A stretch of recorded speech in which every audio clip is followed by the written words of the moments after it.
Hello guys, nshuti bakunda dukomeza kubana ahangaha umunsi ku wundi ndabashimiye cyane. Tudatinze rero ngiye kubereka uburyo biyandikisha muri Payoneer account. Payoneer account ni exchange cyangwa ni app ifasha kwakira amafaranga aturutse mu bindi bihugu ku ma platform atandukanye ukaba wayakira mu gihe waba wayakoreye. Tudatinze rero reka twiyandikishe.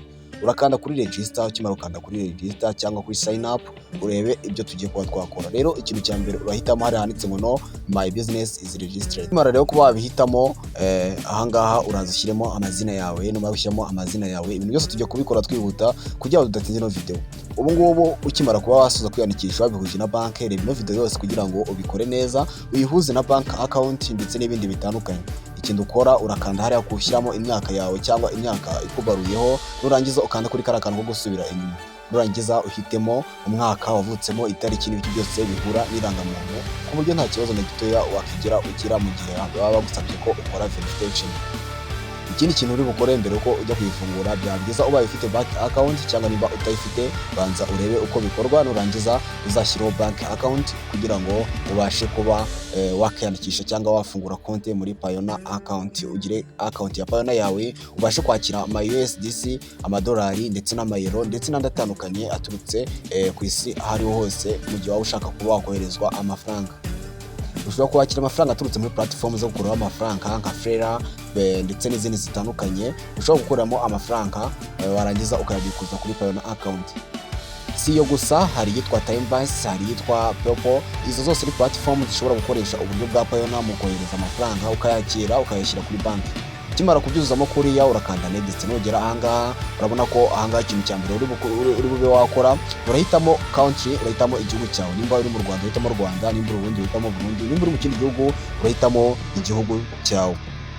Nusoza rero kuba wabihitamo urareba handitse street number, aho handitse street number ikintu ugiye kuba wakora uraza uhitemo aho uherereye. Nugera handitse street number urazishyiremo, hari handitse cya kabiri si ngomba gushyiramo umuhanda wa nyawo, ariko ubaye uhari bya byiza ko uwushyira kuko ni imihanda mike igira street number. Ikintu cya mbere rero uri bukore uruzuzamo zip code, ushyiremo umujyi wawe Kamembe cyangwa wowe ushyiremo Kigali bitewe naho uzaba uherereye. Nimba uri mu karere ka Muhanga urakanda ku karere ka Muhanga ushyiremo nomero yawe, umara gushyiramo nomero yawe ukande send kugira baguhereze code. Urabona ko bahise batwohereza code ngo tube twayishyiramo ahangaha. Twamaze kuba twayishyiramo hariya kuri nomero, numara kuyishyiramo kuri nomero urahita ugera ahangaha. Nugera ahangaha ikintu uri bukore urahita ushyiramo password yawe izajya ukoresha hano muri Payoneer account. Numara gushyiramo password uzajya ukoresha muri Payoneer account, iyo password biba byiza utangije inyuguti nkuru ugashyiraho umubare ugashyiraho na rubaze, warangiza ukongeraho n'akamenyetso runaka, urugero idolari, agatangaro, kugira ngo password irusheho gukomera. Rero ikintu cya mbere uri buze guhita ukora handitse enter password, bivuze ngo ongera ushyiremo ya password yawe. Nurangiza ahangaha barakubaza icyo uhitamo kugira ngo ube ufite umutekano. Mu gihe azagerageza umuntu ushaka kwinjira muri konti yawe bazamubaza ikibazo kimwe muri ibi bibazo. Rero ahangaha ni wowe uhitamo icyo bazakubaza, warangiza ugahitamo kamwe. Wamara kugahitamo urabona ko mbisemo kari kanditse what is your name of your spouse, urabona ko ariko mpisemo. Ahangaha rero security answer, igisubizo nzasubiza mu gihe bazaba bambajije kuriya nzasubiza Serafine. Ubu ni uburyo bwo kugira ngo account yacu igire umutekano, ibashe kuba yakora neza kandi hatagira umuntu uyiba. Nitumara gushyiramo national ID yacu nk'uko ubireba urabona ko hari issue urahitamo igihugu cy'u Rwanda, nurangiza uhite ureba handitse currency ushyizemo USDC ibari mu madolari ntibari mu mayero. Urabona handitse bank name, hari bank name urashyiramo Bank of Kigali kuko tugiye kuba twashyiramo Bank of Kigali kuko niyo tugiye kuba twakoresha, cyangwa BK, cyangwa nimba ufite koje bank urandikamo koje bank hasi ushyiremo nomero ya koje bank. Nimba ufite n'indi bank runaka urabishyiramo kugira ngo bihuze, kugira ngo ubashe kuba wakakiramo amafaranga aturutse muri Payoneer ajya kuri banki yawe mu gihe uzaba uyafitemo cyangwa warayakoreye cyangwa yakiriye cyangwa yoherejwe aturutse mu bihugu byo hanze. Urabona handitse currency urahitamo USDC, ntuhitemo amayero ahubwo uhitemo USDC kugira ngo ibare mu madolari. Urabona aho ngaho handitse Swift cyangwa BS cyangwa Swift, ahangaha urandikamo BK urandikamo BK hariya handitse bank name urandikamo Bank of Kigali cyangwa niko Bank of Kigali. Nubisoza rero kuba wabikora aho ngaho handitsemo yero uhitemo USD mu madolari, nurangiza uvivura uko tuntu, nurangiza ukande next, ibintu byose bikore neza nkuko turimo kubikora. Nkuko ubiri kubireba urabona ko step ya mbere tuyirangije, tugiye kuri step ya kabiri. Niyo mpamvu usaba kureba video yose kugeza usobanukiwe kugira ngo hatagira akantu na gato kagucika. Rero ahangaha igikurikiye bagiye kutwohereza message kuri email, tujye kuri email yacu kugira ngo dukonfaminge ko ari twebwe, niturangiza rero tujye twakomeza step zikurikira. Ikintu cya mbere rero turi bukore, turahita dusohoka tujye hanze ya account yacu turebe, urabona ko baduhaye na code cyaje baduhaye kare, ariko turahita dusohoka tujye kuri konti yacu, tujye kuri Gmail.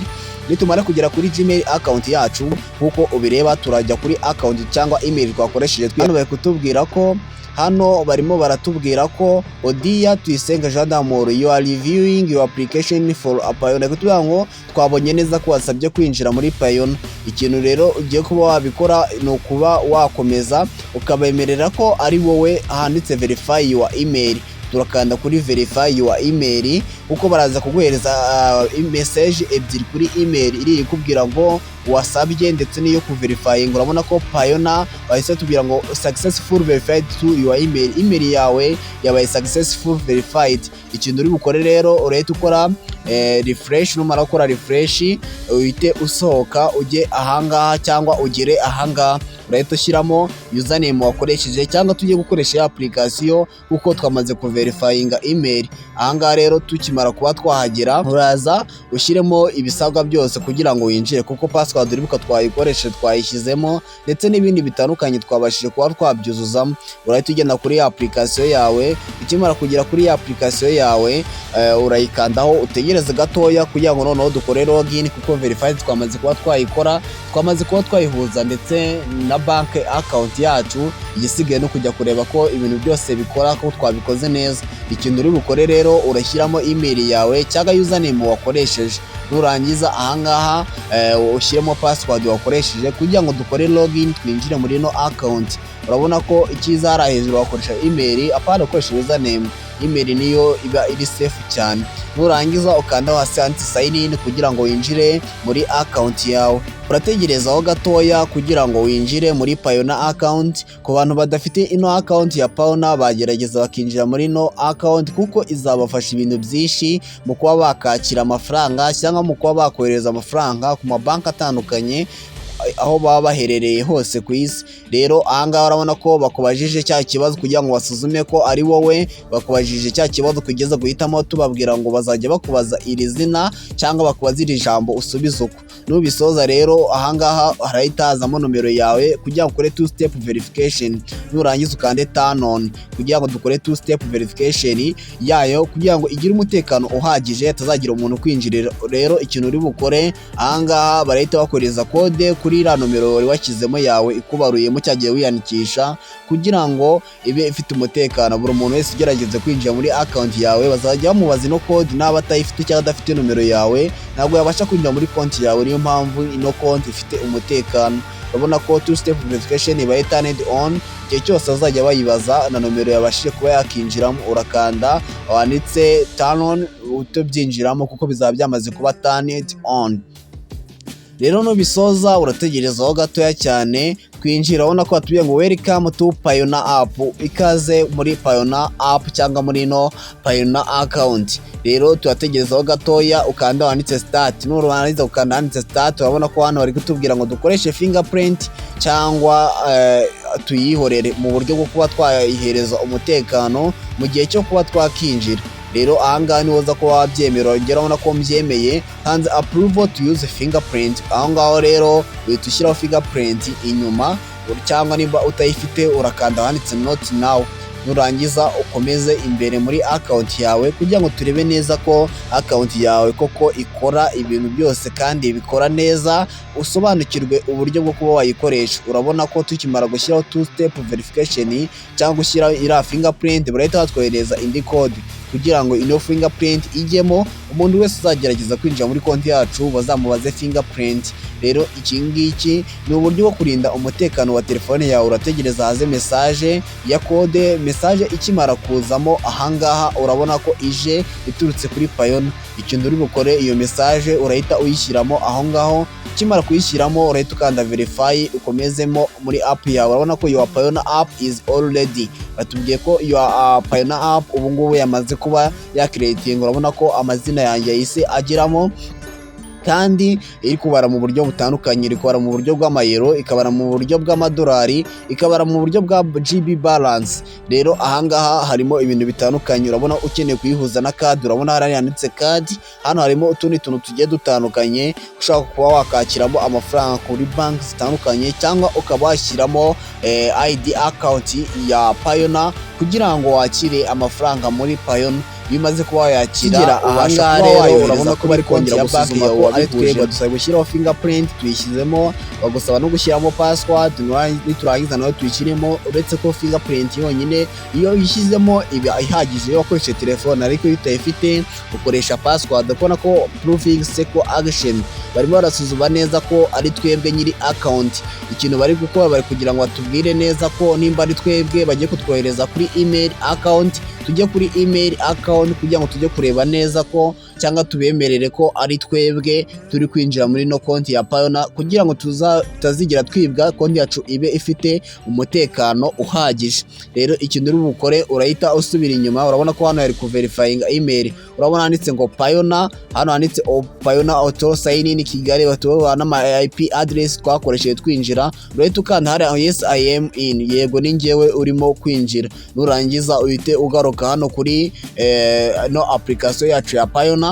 Nurangiza ukande login winjire, kuko ahangaha wamaze kwemera ko ari wowe ugiye kuba kinjira. Hano handitse yes I am in, kuko niho twamaze kuba twakanda. Rero uhita ukanda kuri Payoneer app. Nurangiza utegerezeho amasegonda makeya cyane tugere muri Payoneer app, turebe neza uburyo ikora, turebe n'uburyo wayikoresha ndetse n'uburyo wakakiramo amafaranga nyine ukoresheje ID ya Payoneer. Icyo ukora ujya kuri profile yawe ukareba ID, warangiza ukayishyiramo ya Payoneer, warangiza ukahita ubona amazina ugiye kohereza muri Payoneer, amazina yawe ayibaruyeho. Wamara kuba wayabona ukahita woherezamo amafaranga muri Payoneer, cyangwa nimba ari app nka Poppo cyangwa TimeBucks ukabihuza ukajya wakira amafaranga muri Payoneer account. Rero ikintu uri bukore nugera ahangaha urashyiramo fingerprint kugira ngo basuzume umutekano wawe. Ibingibi nibyo twemejeho. Urabona ko bikimara gukunda ubu twageze muri account yacu. Ubu ngubu uri kubona ko iri kubara mu mayero, kubara mu madolari, kubara no mu mafaranga y'ama GBP. Ahangaha rero ni ibintu bitandukanye. Urabona handitse transaction request, ni ama request wasabwe ko bakwishyura kuri bank account. Ahangaha nyine iyo ahari uhita uyabona, ariko iyo adahari nyine ntayo wakigera ubona. Urabona handitse received, nayo uba wakiriye. Nubona handitse sent, nayo uba wohereje. Rero nuza kureba ahangaha hasi urabona ko turi mu buryo bwa activity bw'ibikorwa ukoreramo. Ahangaha nakubwiye ko harimo uburyo bwo kwakira ndetse n'uburyo bwo kuba wakohereza. Rero ahangaha urabona ko ushaka kohereza umuntu runaka ukanda hariya, ugahita ugera ahangaha ugahita ushyiramo email y'umuntu ushaka kohereza, warangiza ukanda next, ugakurikiza amategeko n'amabwiriza, ukohereza umuntu amafaranga cyangwa ukaba wakakiramo amafaranga. Nugera aho handitse home urabona ko harimo uburyo withdraw to bank, kubikuza kuri banki, kuba wakishyurwa pay receipt Payoneer account, kuba wakishyura umuntu kuri Payoneer account yiwe, pay receipt bank account, kuba wakishyura umuntu kuri account yiwe, convert currencies, guhindura amafaranga ukavana mu madolari ukajyana mu mayero cyangwa mu bindi bitandukanye cyangwa mu yandi mafaranga atandukanye. Byose bikorerwamo hariya nkuko maze kuba nabikwereka. Nureba ahangaha rero ugiye kubikuza, uhitamo kubikuza nimba ugiye kubikuza mu madolari cyangwa ugiye kubikuza mu mayero cyangwa ugiye kubikuza mu GB balance. Urabona ko tugerageje kubikuza bahise tubwira ko balance yacu dufiteho 0 tutabasha kubikuza. Rero nimba uri kureba hano handitse card, aho handitse card nimba uri kuhareba no kuba washyiramo card account nyine ku buryo waje uyakira kuri card, ariko ibyo ntabwo turabigerageza kuba twabikora byo guhuza na card. icyo twamaze kuba twakora ni ukuyihuza na banki ku buryo wabikuza mo hano ukayohereza kuri bank account yawe. Ku bantu bakoresha TimeBucks rero bashaka bakoresha Payoneer bashaka kuza bakira amafaranga kuri bank account yabo ku buryo amafaranga bakoreye yabagirira akamaro. Iyi account izafasha benshi nk'uko mubireba. Aha ngaha rero kuri convert currencies ni uguhindura amafaranga ukayavana mu madolari ukajyana mu mayero cyangwa ukavana mu mayero ukajyana mu majibi ukaba wayabikuza. Bye bye, mugire ibihe byiza. Ciao ciao, tuzasubira mu video zikurikira.